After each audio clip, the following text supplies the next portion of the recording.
What up, YouTube? Tim Moose here. Since I'm doing my reviews for Robert Rodriguez films, I just did my review for the first Machete. Now here's my review for its sequel, and that is 2013's Machete Kills.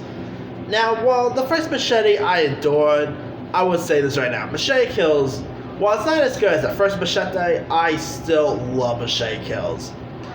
I mean, Machete Kills is a really interesting one.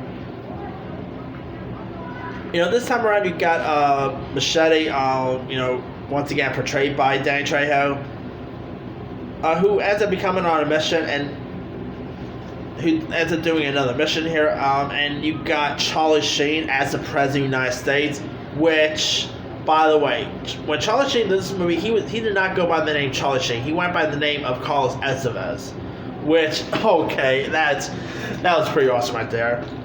And so he ends up having a mission for, Machete, and his mission is to take down this madman named Vaz, portrayed by Mel Gibson, who is this, eccentric billionaire arms dealer who has come over a plan to start a nuclear war here. And once again, you have Michelle Rodriguez, who reprised her role as Luz, Michelle Rodriguez is great in this.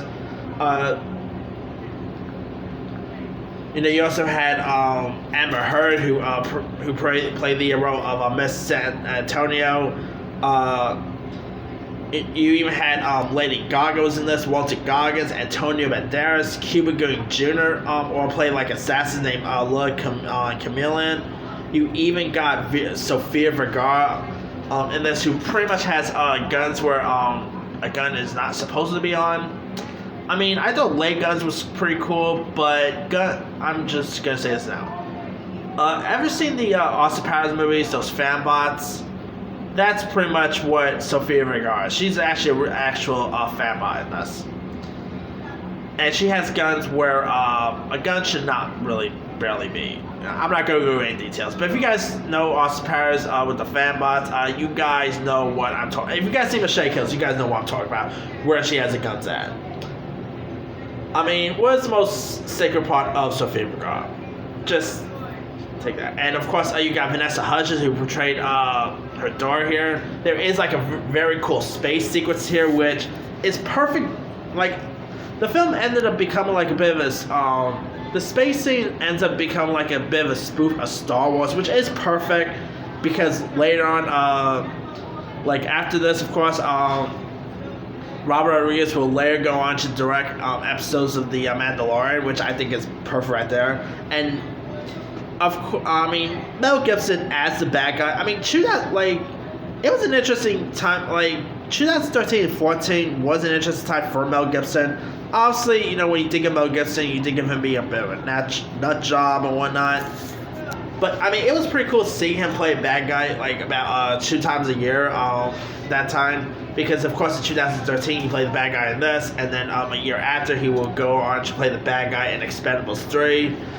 I mean, when you think of Mel Gibson, you always think of him as a good guy and whatnot. So it was pretty cool to see him, play more of the bad guy here. And Mel Gibson was awesome in this one. I mean, of course, the last bad guy in the Machete film, and then become Steven Seagal. So, go from that to this. Go from Steven Seagal to Mel Gibson. Your chances there. You also had Alexa Vega was also in this. I mean, it shows the girl from this film pretty much showed that Carmen from Spy Kids was all grown up. Yeah, it was a bit awkward to even see Alexa Vega in this. I mean, that aside, Machete Kills it's so fun. I mean, it is as violent as the first film.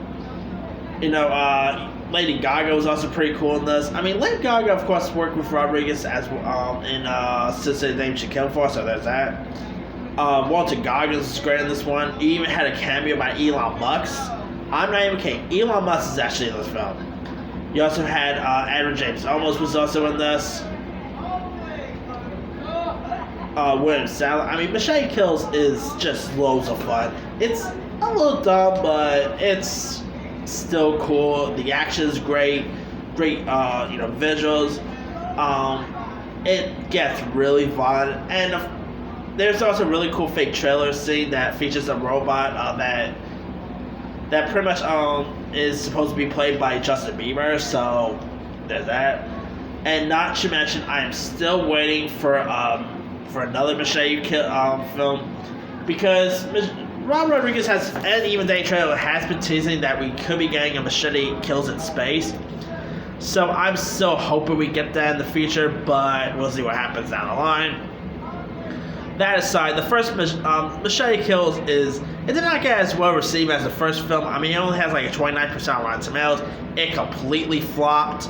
But that aside, Machete Kills is much better than people made it out to be. I really adored it, and I'll love to see that Machete Kills in Space. I mean, come on, Rob Rodriguez, Danny Trejo, give us that Machete Kills in Space, people. Anyway, let me leave you guys. Have you ever seen Machete Kills? If so, what did you do of it? Were you a fan of it? Were you not a fan of it? And which Machete film did you prefer? The first film or Machete Kills? And would you be down to check out that Machete Kills in Space? Drop comments below. Don't forget to like, subscribe, hit that bell for notifications. This is Timmy Sayang.